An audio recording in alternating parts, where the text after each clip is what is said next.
This is Congressman Greg Steube, and I'd like to take a moment to thank all of the men and women who raised their right hand and took an oath to defend our country. Each Veterans Day, I'm reminded of the reason that I enlisted to serve.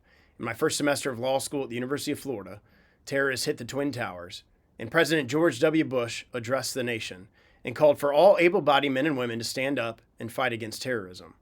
I felt that was my generation's call to serve our country, and that those who were able to fight shouldn't stand back after our country was attacked. It jump-started my story as a veteran. On Veterans Day each year, I think first and foremost of those I served alongside of in support of Operation Iraqi Freedom, and those who made the ultimate sacrifice.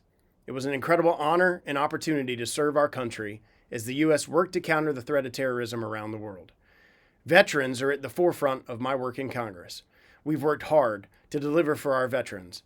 While the Democrats are wiping student loan debt without merit, I'm working to modernize the GI Bill.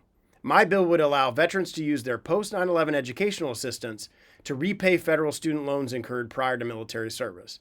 And I'm honored that my Free Veterans from Fees Act passed the House this Congress, which would remove burdensome red tape and fees for veterans hosting special events at war memorials.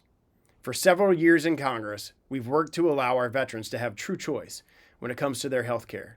As someone who uses the VA system, I have been afforded unique understanding into what our veterans go through every day.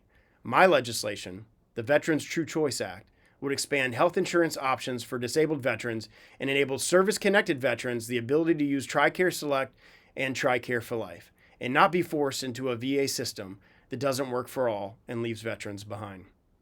I will never stop working on behalf of those who served our great nation.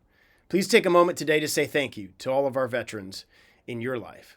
Our country is a beacon of freedom and liberty. We owe that to the men and women who voluntarily put their lives on hold for the betterment of our country. Thank you, happy Veterans Day, and God bless.